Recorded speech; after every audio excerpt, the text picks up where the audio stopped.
En 1863, dans un roman qu'il intitule « Paris au XXe siècle », Jules Verne dresse un portrait de ce qu'il imagine être la musique en 1960. Extrait. « Enfin, s'écria Michel, nous allons faire un peu de musique. Surtout pas de musique moderne, dit Jacques, c'est trop difficile. À comprendre, oui, à faire, non. Comment ça? Je m'explique. Assieds-toi sur le clavier. Comment ça? Assieds-toi, te dis-je. Michel se laissa choir sur les touches de l'instrument et produisit une harmonie déchirante. « Sais-tu ce que tu fais là » lui demande alors le pianiste. Je ne m'en doute guère. « Innocent, tu fais de l'harmonie moderne. » Puis le compositeur se met lui-même au piano. Sous ses doigts, sous ses mains, sous ses coudes, le malheureux instrument rendit des sons impossibles. Les notes se heurtaient et crépitaient comme de la grêle. Pas de mélodie, plus de rythme. « Et tu comptes sur ce morceau-là » dit alors Michel. « Si j'y compte, » répondit le compositeur, « c'est de mon temps. Je serai compris. »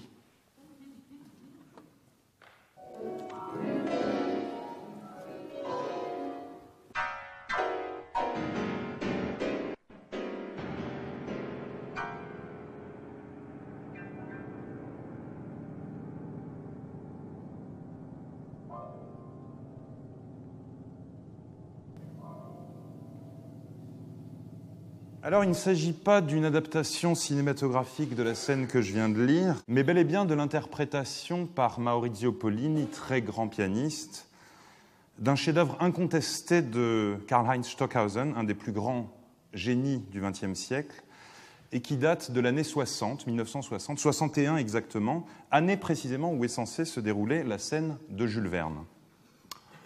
En 1970, donc à peu près au moment où ce texte est censé se dérouler et où Stockhausen compose la pièce dont nous venons d'entendre un extrait, le compositeur Steve Reich, dans un texte qu'il intitule « Quelques prédictions optimistes sur l'avenir de la musique », écrit ceci : « La pulsation et l'exigence d'un centre d'attraction tonale clairement défini réémergeront comme l'une des sources fondamentales de la nouvelle musique. » Je vous propose de voir ce qu'il en est 40 ans plus tard avec cet extrait trop court, du concerto pour violon et orchestre de Karol Beffa.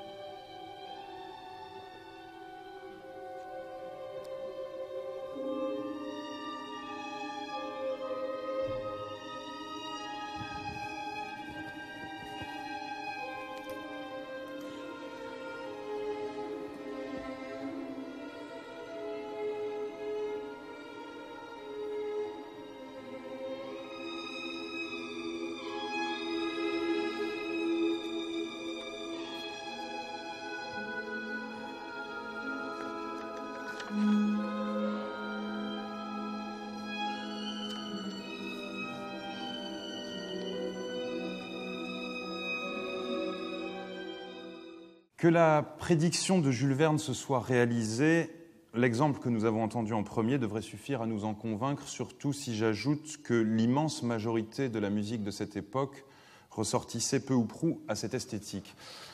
Il est peut-être un peu tôt, en revanche, pour affirmer ici sans l'ombre d'un doute que la prédiction de Steve Reich se réalisera dans le même unanimisme, même si nous avons de magnifiques exemples comme celui qu'on vient d'entendre.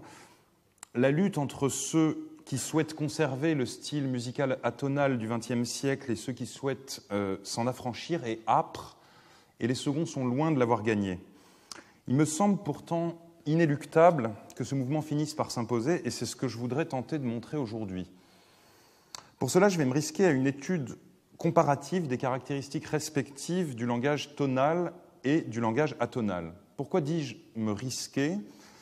Parce que si les études particulières des différents styles contenus par chacun de ces langages sont nombreuses, on a cerné pour la musique tonale le style baroque, le style classique, le style romantique, pour la musique atonale, le style sériel, le style post-sériel, spectral, aléatoire, j'en oublie sûrement.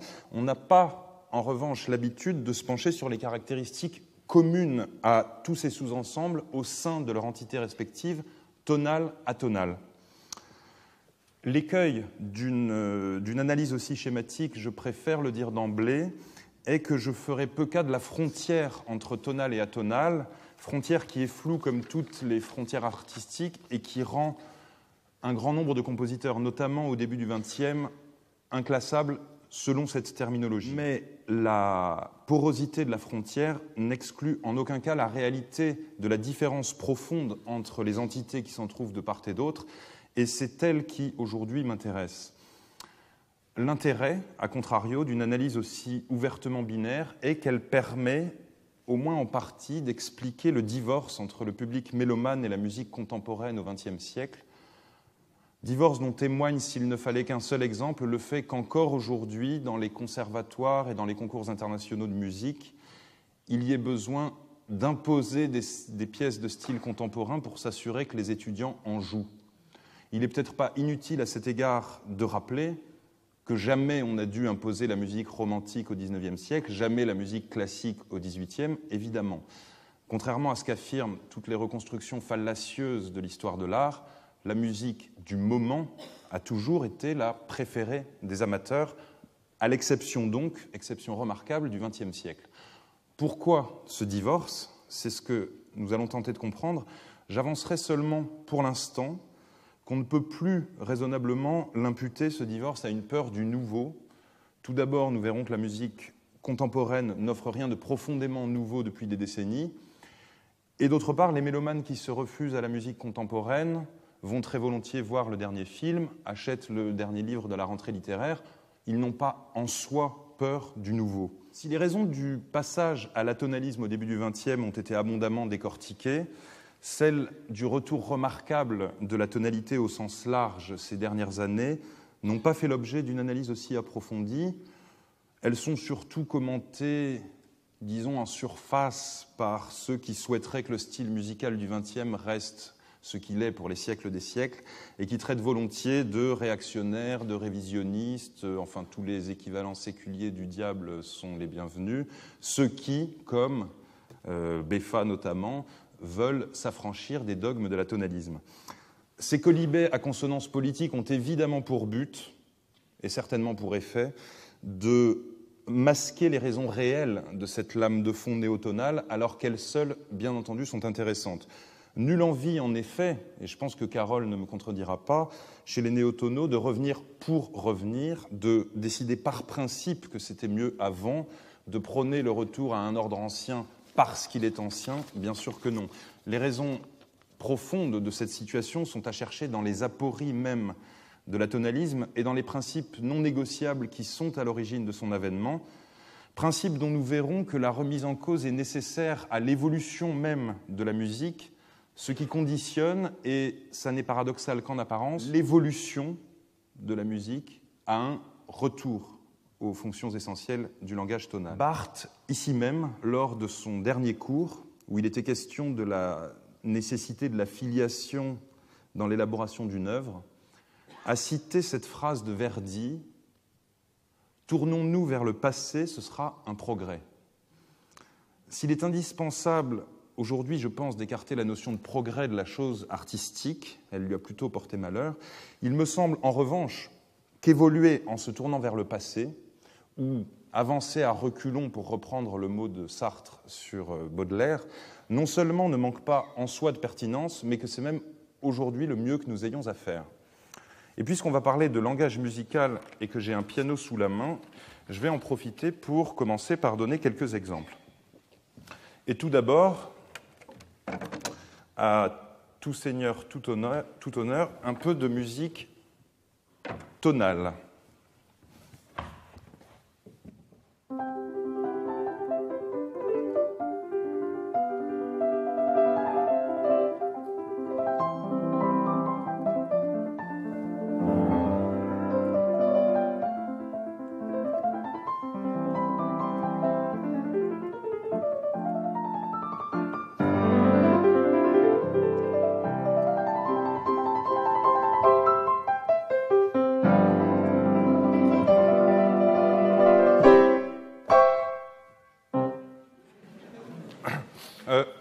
Bon, ne nous voilons pas la face.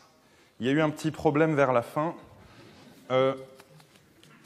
Ça s'appelle des fausses notes. Il y en a eu 2. Bon, d'accord, je reconnais, j'assume.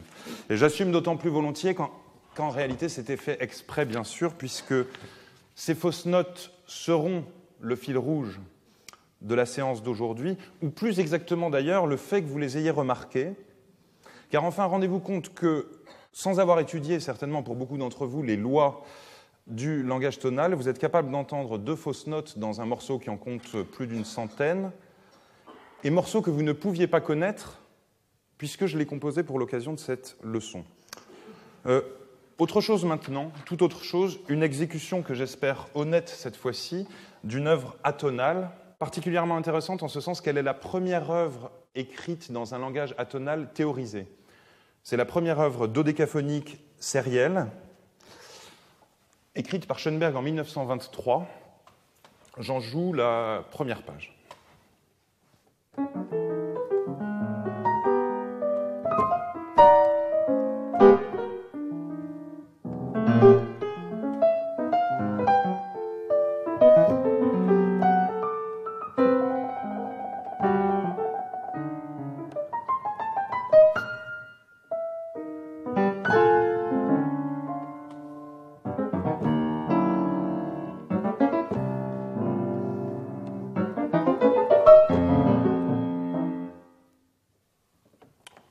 Ouf, ça s'est mieux passé. Enfin, je dois quand même soulager ma conscience parce que ça s'est très bien passé au début. C'est-à-dire que les 7 premières mesures ont été exécutées presque à la perfection. Et puis à la mesure 8, c'est peut-être le trac, ma main gauche est descendue d'un demi-ton, et ce pour toutes les mesures qui suivaient. Chose que j'ai voulu corriger à la mesure 15 en remontant ma main d'un demi-ton, mais je me suis trompé de main et c'est la main droite qui est montée d'un demi-ton à ce moment-là. Ce qui fait qu'à partir de ce moment-là, les notes de la main gauche et celles de la main droite étaient fausses. Je réussis, à force de concentration, à la mesure 20, à descendre ma main droite d'un demi-ton, mais ça a immédiatement pour effet, à la mesure suivante, de faire descendre ma main gauche d'un demi-ton également, alors que si vous avez bien suivi, elle aurait dû remonter normalement.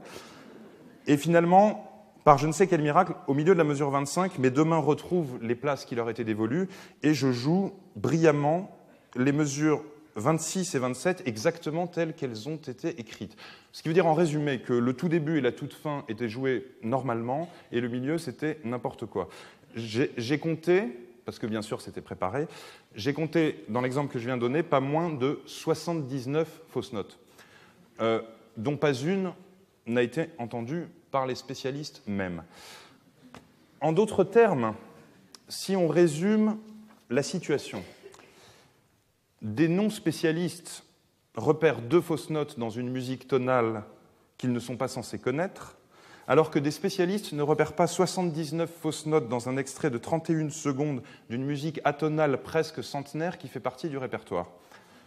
Ce postulat me semble assez édifiant et en dire assez sur les différences profondes entre tonalisme et atonalisme pour que j'ai décidé de consacrer l'essentiel de la leçon d'aujourd'hui à son analyse. Autre expérience rapide, toujours un peu dans le même sens, mais pour montrer que les autres styles de musique atonale présentent les mêmes caractéristiques, parce qu'on veut parfois opposer sérialisme, musique atonale libre, etc.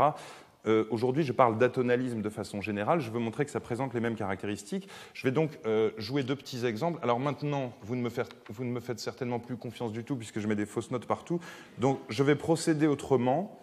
Je prends 2 petits extraits de musique atonale de 2 compositeurs différents, plus récents que Schoenberg, bien sûr. Et de chaque extrait, je donne 2 versions dont je vous dis d'avance qu'une sera honnête, c'est-à-dire respectera le texte, et l'autre sera totalement défigurée. À vous, bien sûr, de me dire laquelle des 2 est la bonne, peut-être avec l'aide de Carole.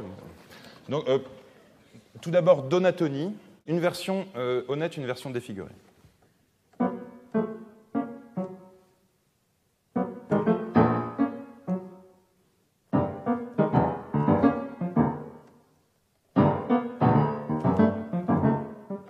C'était la première, voici la deuxième.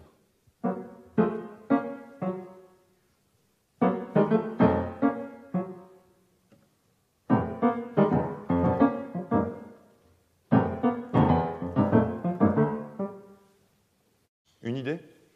Non?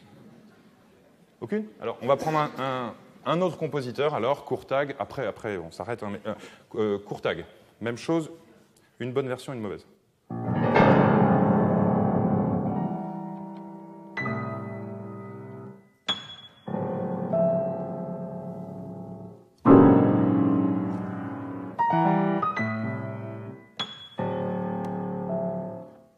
Deuxième version.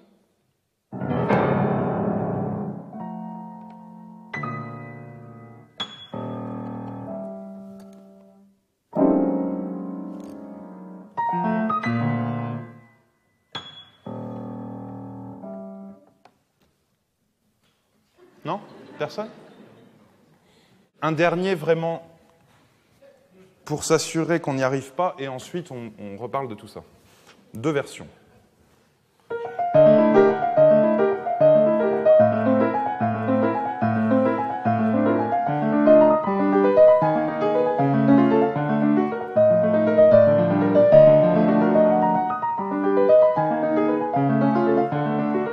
Deuxième version.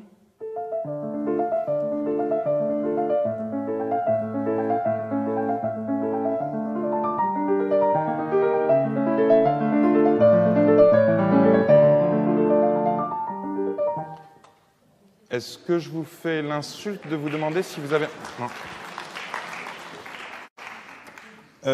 Je précise que les défigurations sont exactement du même ordre dans les trois exemples que j'ai donnés, c'est-à-dire en gros décalage d'une main d'un demi-ton, plus quelques ajouts selon la fantaisie du moment. Il semblerait donc que les capacités discriminantes du jugement soient présentes chaque fois que la musique est tonale et disparaissent chaque fois qu'elle ne l'est plus. Je précise à cet instant que le fait que vous ayez reconnu quelle est la bonne version d'une œuvre de Beethoven n'a rien à voir, d'une part, avec le fait que vous connaissiez peut-être cette œuvre. Ça aurait fait exactement le même effet avec une œuvre que vous ne connaissiez pas. Pardon. C'est d'ailleurs ce que j'avais choisi de faire pour le tout premier exemple. Et n'a rien à voir non plus avec un effet d'accoutumance dont le temps qui passe serait la raison.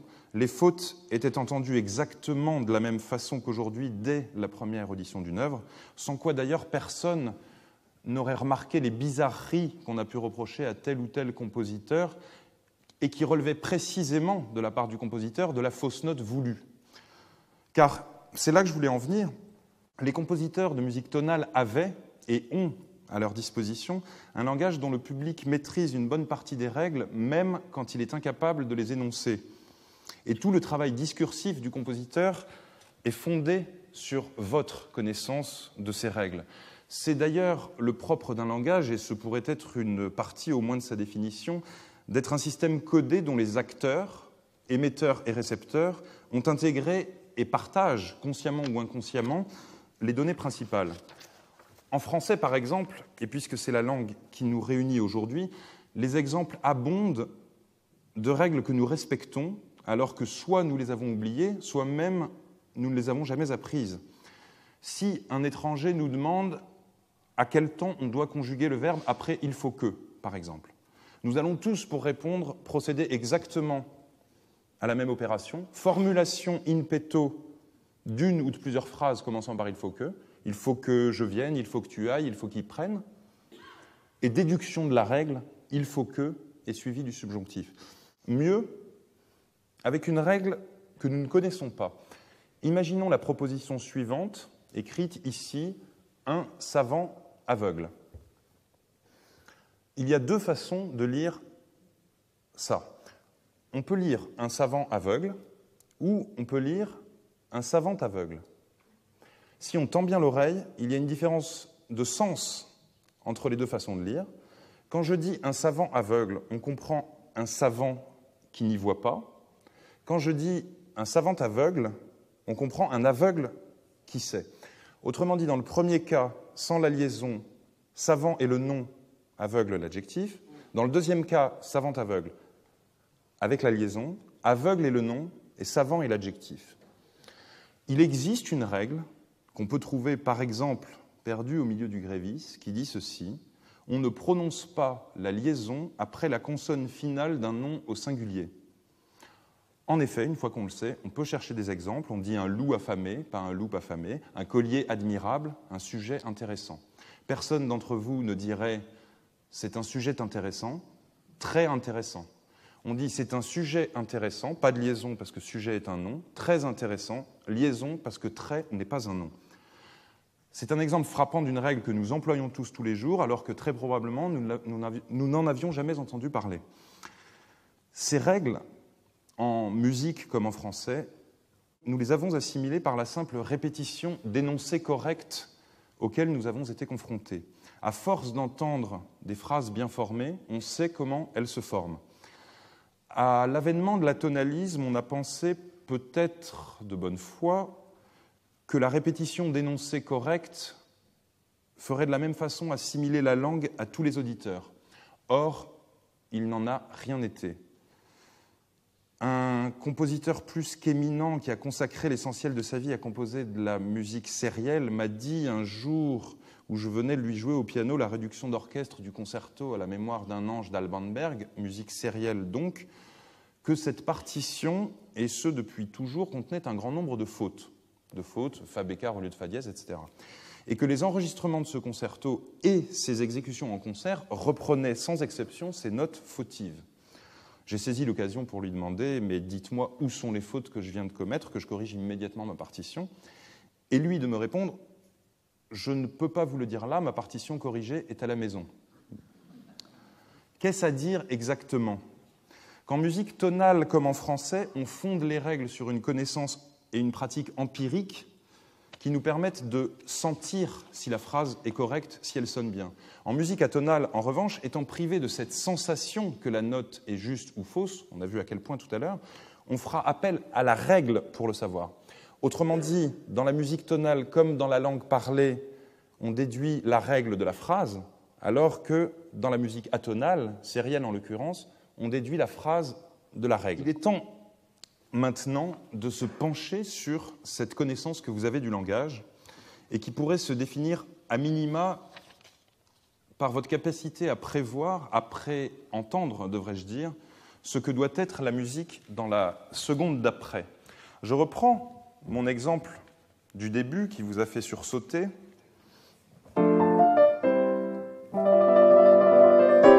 D'accord, c'est pas ça. Mais, que se passe-t-il quand vous entendez ça? Eh bien, que vous soyez spécialiste, que vous sachiez l'écrire ou pas, ou que vous simplement vous aimiez la musique, vous savez qu'après, nous avons tous la même réponse à cette question. Le compositeur, sachant que vous le savez, peut décider de vous surprendre. Par exemple, c'est pas mal aussi. Ça n'est pas forcément ce que vous aviez prévu, ça s'appelle rompre une cadence, mais vous considérez que ça fait partie du champ des possibles. C'est une surprise, une bonne surprise, si on veut. En revanche, si je fais... Tout le monde est sûr ici que ça ne fait pas partie du champ des possibles. A fortiori, encore moins. Essayons avec de la musique atonale, contemporaine.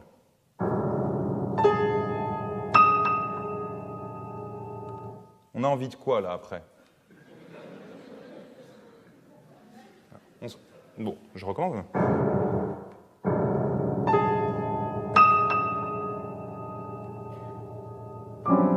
Ah, c'est pas mal. C'est pas mal, non? Mais aussi... Possible.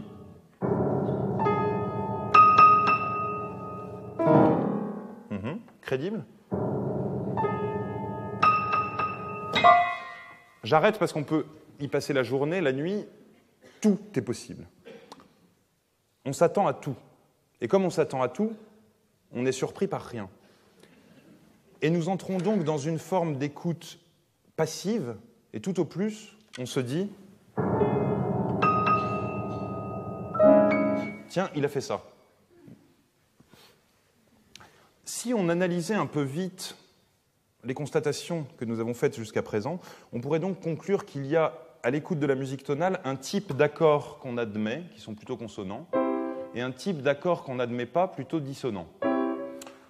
Auquel cas, cette capacité discriminatoire que nous avons à l'écoute d'une musique tonale serait l'expression d'une reconnaissance de la valeur absolue que nous attribuons à des sons. Ce serait déjà pas mal et ce serait déjà la preuve que tout le monde a plutôt une assez bonne oreille. Mais nous allons voir que la réalité est plus complexe et votre compréhension beaucoup plus profonde que ça. J'ai besoin de me livrer à une petite improvisation.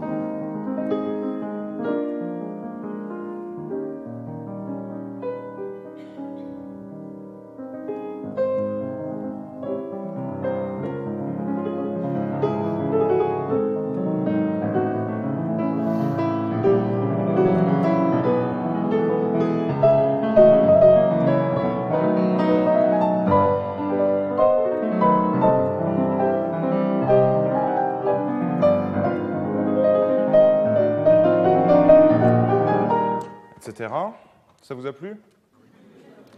Eh bien, j'en suis ravi, non pas parce que ça flatte mon ego d'improvisateur, mais parce que j'ai joué à 4 reprises cet accord-là et que vous n'en avez rien entendu. Je remontre. Dès le début, j'ai fait ça.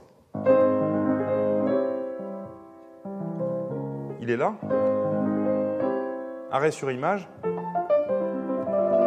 C'est le même. Ici, ça va très bien. J'ai fait ça après. Et là, c'est quoi? C'est celui-là. Horrible ici, hein. Mais là, formidable. Après, j'ai fait ça.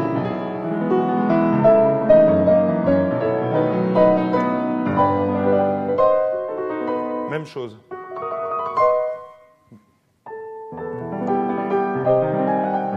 Le même, encore une fois. Alors voilà qui devient extrêmement intéressant. Pourquoi? Parce que ce ne sont donc pas certains sons qui vous déplaisent et pas d'autres. Ce sont certains sons que vous admettez dans certains contextes et pas dans d'autres, ce qui change la dimension de votre connaissance, car alors intervient la notion du sens.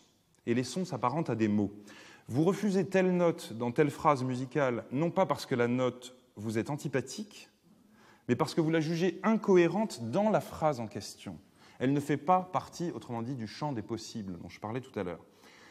Donc ma fausse note de départ, c'est comme si je vous avais dit « longtemps, je me suis couché de bonne chèvre ». Vous savez immédiatement que le dernier mot est faux, que c'est une fausse note pour filer la métaphore, mais ce n'est pas parce que c'est un horrible néologisme ou une épouvantable grossièreté que vous le rejetez. C'est parce qu'il contrevient au sens de la phrase, alors qu'il conviendrait très bien ailleurs dans un autre contexte, exactement comme notre accord. La littérature, puisque nous en parlons, a eu aussi son heure moderne ou contemporaine au sens de volonté d'éclatement du langage. Sujet, verbe, complément, c'est du passé, c'est des vieilleries, on change un peu tout ça. On a un peu oublié, peut-être que la littérature aussi a connu ce passage-là. Je vais en déterrer un petit morceau pour poursuivre le parallèle entre musique et langue qui est décidément inépuisable. Je vous lis un petit extrait de Tristan Tzara. Ça doit dater, je crois, de 1916 et c'est un des premiers textes dadaïstes.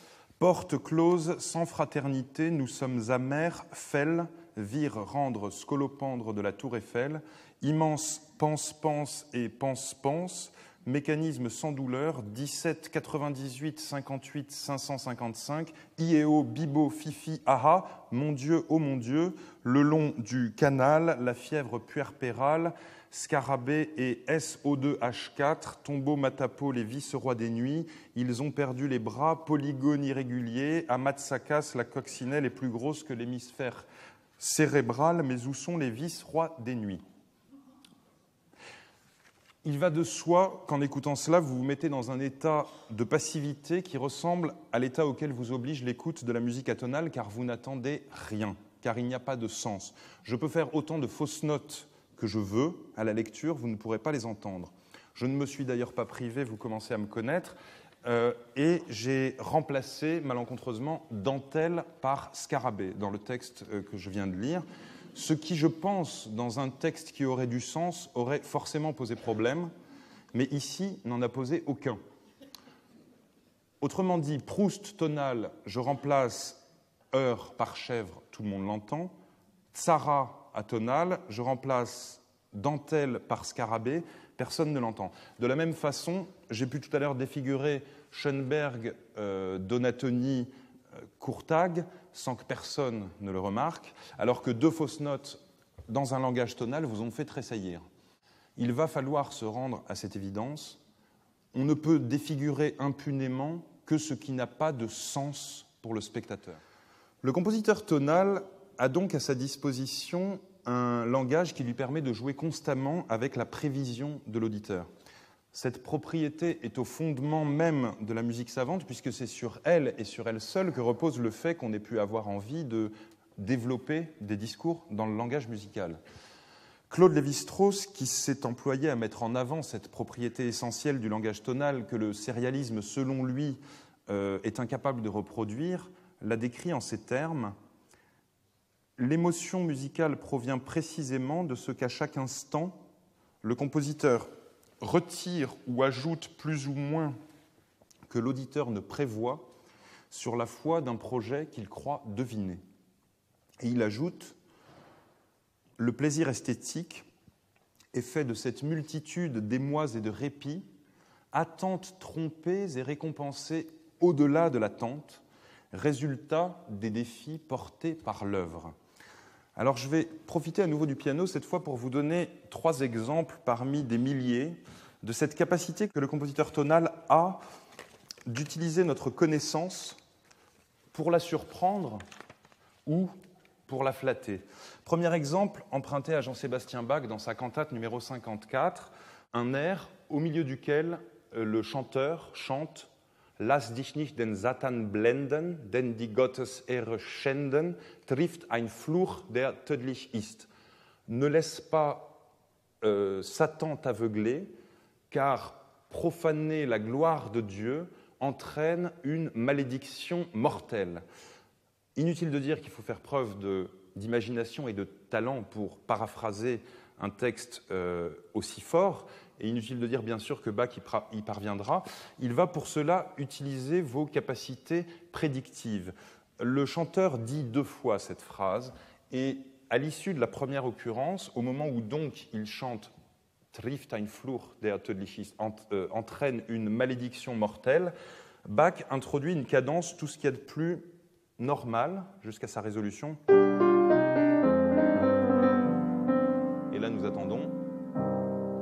Bien sûr, nous attendons la résolution normale. Trifft ein Fluch, der tödlich ist. Voilà ce que nous attendons. Or, Bach va écrire,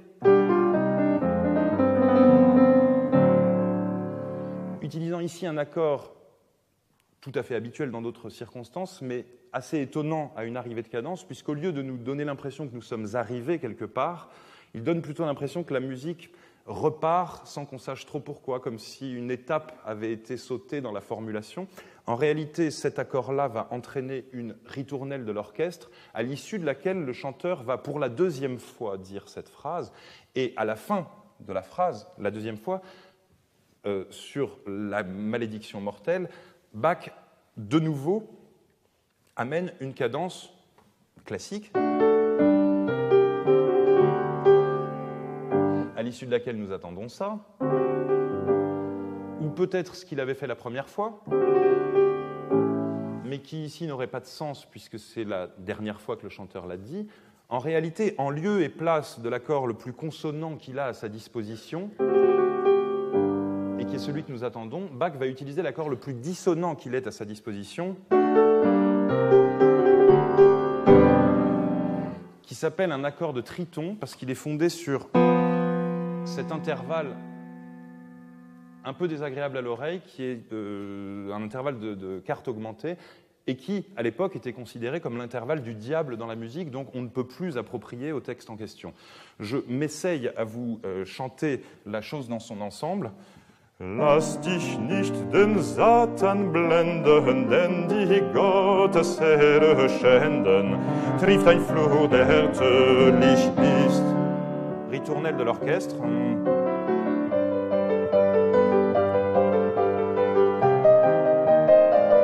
Cadence normale. à l'issue de laquelle le chanteur reprend. Lass dich nicht den Satan blenden, denn die Gottesrede schänden, tritt ein Fluch, der tödlich ist. Effet dramatique garanti. Ça n'est pas ce que vous attendiez et c'est extrêmement surprenant. Autre utilisation de ces capacités prédictives, totalement différentes cette fois chez Schubert, dans un impromptu qui commence cette sorte de douceur nostalgique et souriante si chère à l'auteur.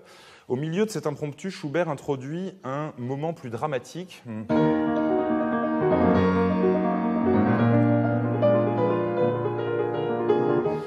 Dont il va vouloir sortir, nous faire sortir, sortir avec nous, en changeant l'éclairage et en ramenant, peut-être pas l'éclairage du début, mais quelque chose de beaucoup plus lumineux, nous faire sortir du noir en quelque sorte. Comment va-t-il s'y prendre? Cette fois-ci, je joue d'abord et j'explique après.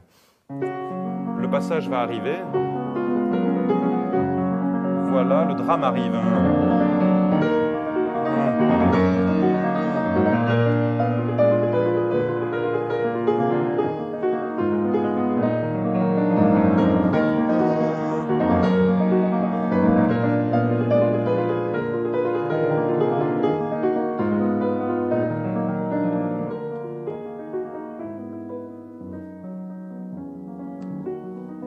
Que se passe-t-il à ce moment-là? Je ne sais pas si vous avez frissonné avec moi, mais ce passage fait toujours...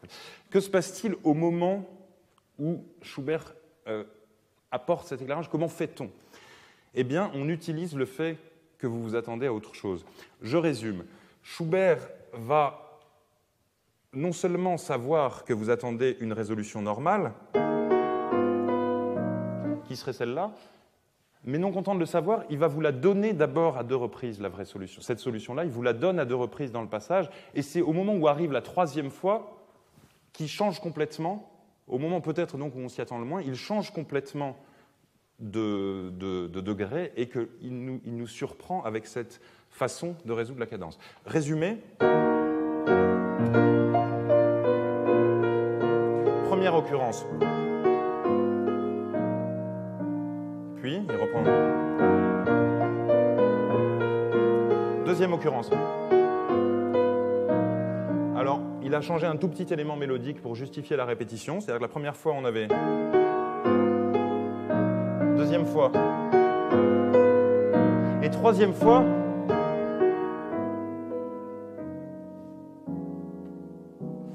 Autrement dit, reprenons la phrase de Lévi-Strauss, attente.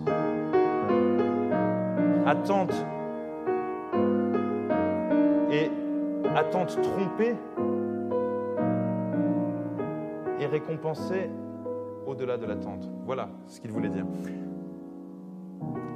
Rappelons que pour que nous soyons surpris, il faut qu'on se soit attendu à quelque chose et que c'est le même mécanisme qui se déclenche en vous quand vous frémissez d'horreur à l'audition de ma fausse note du début ou quand vous frémissez de plaisir à l'audition de cette modulation.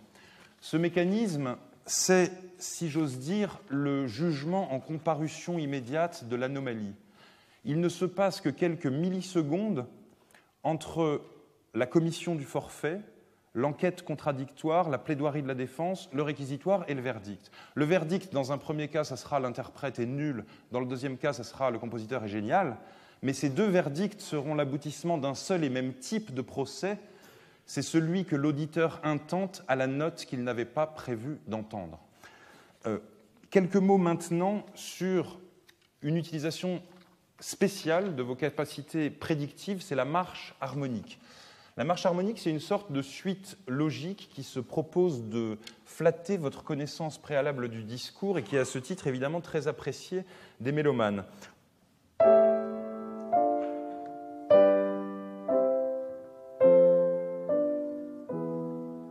Au moment où elle arrive, vous pouvez prévoir le discours non pas une note à l'avance, comme c'est en général le cas, mais 2, 4, 6, voire 8 mesures à l'avance. Et vous pouvez en prévoir le déroulé non seulement harmonique, mais mélodique pour peu que le compositeur ait introduit un embryon mélodique sur la première marche,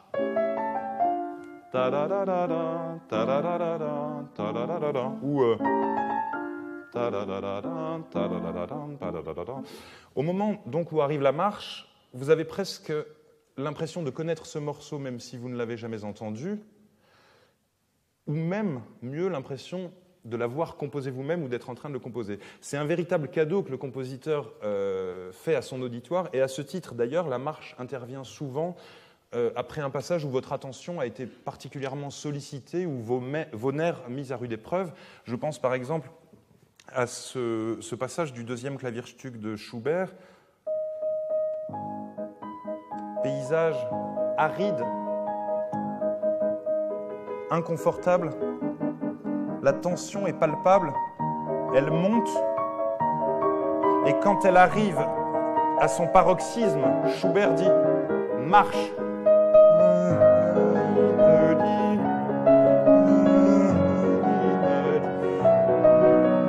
Et là, on a l'impression de connaître, et là, le tourbillon de sentiments contradictoires qui nous envahit au moment où elle arrive, il est difficile à décrire, mais je pense qu'on peut en extraire le sentiment d'une profonde gratitude vis-à-vis du compositeur qui a choisi cette façon-là de nous dire, parce que c'est ça qu'il nous dit, « Je vous remercie de votre attention ». Mozart, de la même façon, dans son 23e concerto, après un passage où on est un peu perdu, un passage très indécis, les instruments changent, là je vais tout faire au piano, mais ça se passe entre l'orchestre et le piano, la tonalité change toutes les 2 mesures, va aussi remercier d'une certaine façon son auditoire par une marche.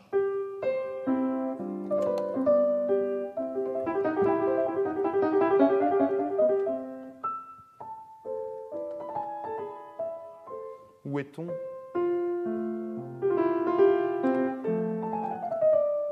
Et là, Mozart dit, mais regardez où vous êtes. Ah oui, je connais.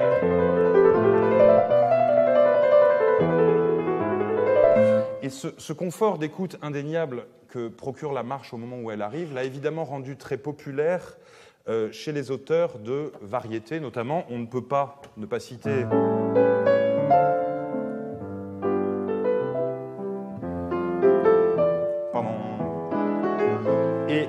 C'est d'ailleurs exactement le même principe à ce moment-là que chez Mozart, totalement superposable. C'est une chanson qui nous ressemble, toi qui m'aimais et je t'aimais.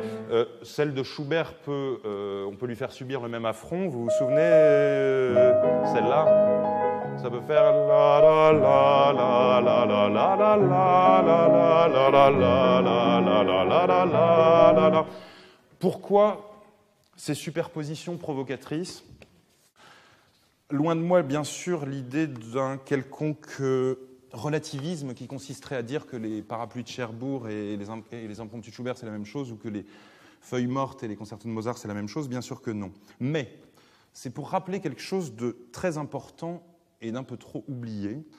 Dans le monde tonal, d'avant la scission atonale, la musique savante et la musique populaire parlent la même langue. En 1934, à cet égard, Schoenberg laisse échapper une étrange fulgurance dont on n'a pas pris encore toute la mesure. Il y aura toujours, dit-il, de la musique tonale, car il faudra toujours de la musique populaire. Les bras nous en tombent. Il est insensé quand on y pense qu'un compositeur mette au point un langage dont il pressent qu'il ne pourra pas être celui de la musique populaire. Il est malheureux d'une certaine façon qu'il n'ait pas pris la peine de développer cette prémonition, car après tout, il avait fait le plus difficile en reconnaissant avant l'heure que la musique populaire ne serait jamais atonale. Il lui suffisait de pousser un peu le raisonnement pour arriver à la conclusion que la musique atonale ne serait jamais populaire. Les différents états possibles d'une langue sont le signe que c'est une langue. Tristan et Isolde et Viens Poupoule sont écrits dans la même langue. Julien Gracq parle la même langue que Fernand Reynaud et Marguerite Yourcenar la même langue que Denise Fabre. Une langue qui ne permettrait qu'un seul mode d'expression serait au mieux un jargon, au pire une glossolalie, et jamais l'un ni l'autre que je sache n'ont permis l'éclosion d'un chef-d'œuvre. Un des dégâts collatéraux de cet abandon d'un langage intelligible est qu'en se privant volontairement des possibilités d'étonner son auditoire par autre chose que par des gestes, la musique atonale s'est privée également des possibilités d'évoluer en profondeur.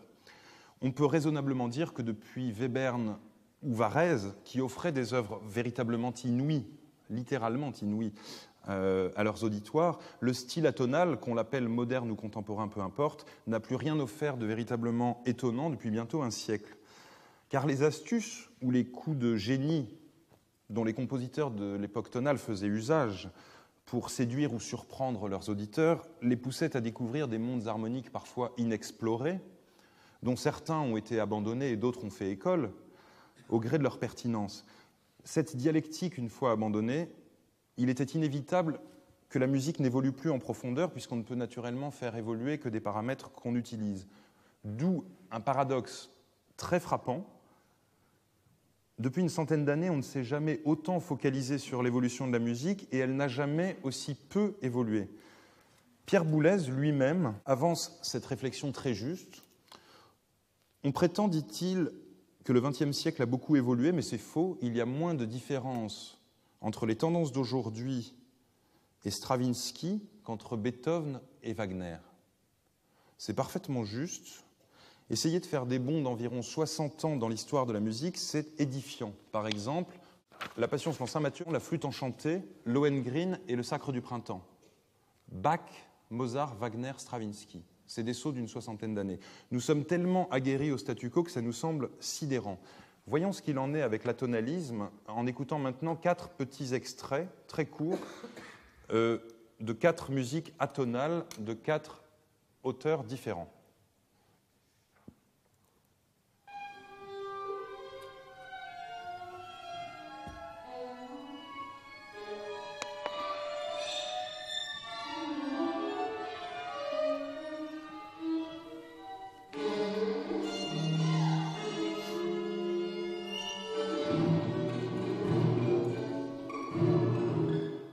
Deuxième extrait, ça c'était un quatuor à cordes.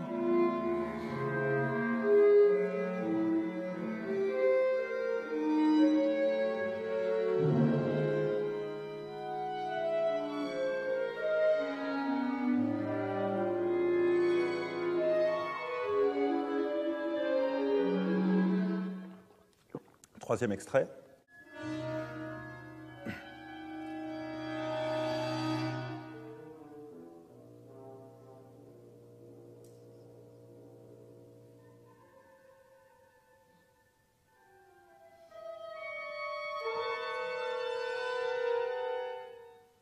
Et dernier extrait, quatuor à cordes.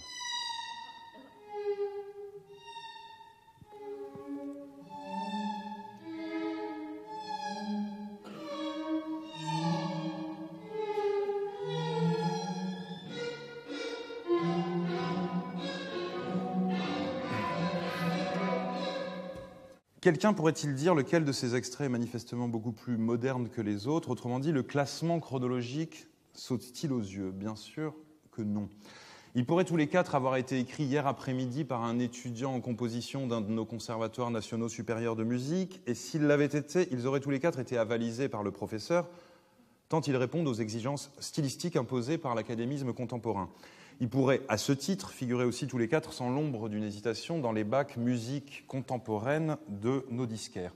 Eh bien, ces 4 extraits datent respectivement, dans l'ordre où nous les avons écoutés, de 2010, 1985, 1923 et 1627.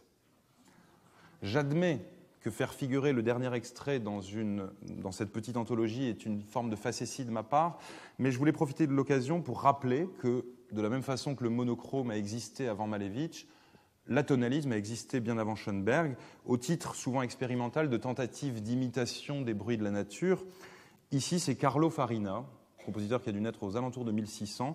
Cette œuvre est intitulée Capriccio Stravagante, et dans le passage en question, il imite les miaulements des chats et les aboiements des chiens. Autant dire que l'exigence de nouveauté qu'on oppose généralement aux compositeurs dits néotonaux, n'est-ce pas, Carole, n'est qu'un réflexe rhétorique. Ici, si on ne tient pas compte de la pièce du XVIIe siècle qui clôturait ce tour d'horizon, l'écart entre les 2 pièces les plus éloignées, c'était Varèse pour la plus ancienne, et Fernéou pour la plus récente, l'écart entre ces 2 pièces est de 87 ans. C'est-à-dire le même qu'entre les impromptus de Schubert et le Sacre du printemps. Le moins qu'on puisse dire, c'est que la différence stylistique est un peu plus frappante dans un cas que dans l'autre. Pourquoi alors ce piétinement relatif depuis tant d'années, c'est-à-dire depuis le passage à l'atonalisme ? Eh bien, c'est tout simplement parce que les similitudes entre les différents courants que l'atonalisme a générés et qui nous sont toujours présentés comme des langages propres, voire opposés les uns aux autres, ces similitudes sont en fait beaucoup plus importantes que les divergences. Et que toutes les définitions positives qu'on a tenté de donner de ces systèmes, et qui recensent ce qu'on trouve en eux, n'ont jamais réussi à les décrire avec autant d'acuité que le simple énoncé de leurs propriétés négatives, qui recense ce qu'on n'y trouve pas, et qui sont très clairs: absence de tonalité, absence de pulsation régulière, absence de mélodie, absence d'harmonie. Voilà les seuls points communs à tous les systèmes atonaux autorisés. Cela étant admis, il est évident qu'on ne peut pas aller plus loin en termes vingtiémistes. On ne peut pas aller plus loin qu'une absence, de la même façon qu'on ne peut pas descendre en dessous du zéro absolu. Ce qui explique que si les compositeurs les plus romantiques, on les trouve à la fin du romantisme, les compositeurs les plus modernes, on les trouve au début du modernisme, car on a pu renchérir le propos romantique tout au long du XIXe, alors qu'on ne peut qu'appauvrir le geste moderne en le répétant incessamment. On pourra toujours rajouter des notes à des clusters. Les clusters, c'est quand on met les coudes comme ça. On pourra toujours inventer des nouveaux bruits électroniques, un nouveau mode de jeu du cor anglais, de la clarinette basse. On pourra toujours couper les quarts de ton en 8 ou en 16. On ne produira de toute façon jamais l'effet qu'ont produit Webern et ses contemporains sur les auditoires de leur époque. Quelles que soient les nouveautés dont on se targuera d'être l'inventeur, on ne pourra que reproduire de ce style contemporain qui n'a plus rien de nouveau et qu'on connaît par cœur. Ce qui veut dire que ceux qui ont pour obsession, aussi bien dans leur reconstruction de l'histoire de la musique que dans leur production, l'évolution vers toujours davantage de modernité, sont désormais empêtrés dans un choix qui les ferait frémir d'horreur s'ils s'y arrêtaient un instant. Soit ils répètent le geste moderne, geste centenaire faut-il le rappeler, soit ils rétrogradent. C'est-à-dire soit ils font comme avant, soit ils font comme avant. Dans les deux cas, répéter ou revenir, ils sont réactionnaires, nostalgiques ou révisionnistes, ils sont exactement ce qu'ils reprochent depuis tant d'années à leurs ennemis d'être. Il s'avère que beaucoup, lassés de répéter le geste moderne, rétrogradent, mais très timidement, tout doucement. Les palinodies des uns et des autres sont d'ailleurs maintenant si nombreuses, surtout ces dernières années, que leur énumération serait fastidieuse. Notons simplement que les embryons mélodiques, harmoniques, les retours ponctuels de la pulsation régulière sont de plus en plus fréquents, quoique extrêmement timides, chez les contemporains patentés, ce qui les aurait fait frémir d'horreur il y a seulement quelques années. Alors si le retour semble à ce point la seule solution, que même ses plus farouches opposants s'y adonnent à leur corps défendant, on peut à bon droit avancer que la vraie différence entre les néos et les contemporains, c'est que dans une démarche convergente, les premiers sont simplement beaucoup plus radicaux que les seconds. Or, la radicalité étant un pilier inaliénable du modernisme, les antimodernes sont donc plus modernes que les modernes. Cette aporie irrésistible met en lumière les faiblesses constitutives de la pensée moderniste dont les théoriciens n'avaient pas prévu, à ma connaissance, qu'elle portait en elle les termes de son propre reniement. Si être moderne, c'est refuser la norme, que dois-je faire quand le moderne est devenu la norme ? Si mon professeur m'ordonne d'être moderne, tout en m'expliquant qu'être moderne, c'est désobéir à ses professeurs, que dois-je faire ? Pour conclure, en tentant de répondre à ces questions d'apparence insoluble, je voudrais citer deux témoignages troublants qui se trouvent, si je puis dire, aux deux antipodes du malentendu moderne et qui émanent de deux hommes à peu près de la même génération et tous deux, chacun à sa façon, inventeurs de la modernité esthétique qui a encore cours dans leurs domaines respectifs. Je veux parler de Marcel Duchamp et d'Arnold Schoenberg. Schoenberg, en 1947, déplorant la mauvaise réception d'une de ses dernières œuvres de la part des musiciens, écrit à un ami chef d'orchestre ceci: « La compréhension de ma musique souffre toujours de ce que les musiciens ne me considèrent pas comme un compositeur normal, ordinaire, exprimant ses nouveaux thèmes et mélodies dans un langage musical qui n'est pas complètement inadéquat. mais comme un expérimentateur dodécaphoniste moderne et dissonant. En fait, poursuit-il, il n'y a rien que je désire plus ardemment que d'être pris pour une sorte de Tchaïkovski amélioré, ou encore que l'on connaisse mes mélodies et qu'on les fredonne. Duchamp, lui, quelques années après, en 1962, écrit à Hans Richter « Je leur ai jeté le porte-bouteille et l'urinoir à la figure comme une provocation, et voilà qu'ils en admirent la beauté esthétique. » Autrement dit, celui qui se veut un continuateur respectable se plaint d'être pris pour un révolutionnaire, et celui qui se veut un révolutionnaire se plaint d'être pris pour un continuateur respectable. Celui qui se veut déjà icône déplore d'être encore pris pour un iconoclaste, et celui qui se veut encore iconoclaste déplore d'être déjà pris pour une icône. Le fait que ces deux déplorations soient donc parfaitement contradictoires ne doit surtout pas masquer l'unicité du phénomène dont elles sont la lointaine conséquence, car finalement que cet art du XXe ait été créé pour continuer l'art d'avant, version Schoenberg, ou pour en prendre congé brutalement, version Duchamp, dans les deux cas, il n'y est pas parvenu. 100 ans après, on ne fredonne toujours pas du Schoenberg dans la rue, et 100 ans après, plus personne n'est choqué par un objet industriel exposé dans un musée, c'est devenu la norme. Pourquoi alors ces deux paris, pourtant opposés, ont-ils été perdus ? Tout simplement parce qu'ils s'appuyaient sur un seul et même postulat, qui était l'abandon de la langue d'avant. Dieu se rit, écrit Bossuet, de ceux qui déplorent les effets dont ils chérissent les causes. Ici, les effets sont différents et tous deux déplorés, mais la cause est unique et doublement chérie. C'est la volonté théorique d'en finir avec la langue maternelle.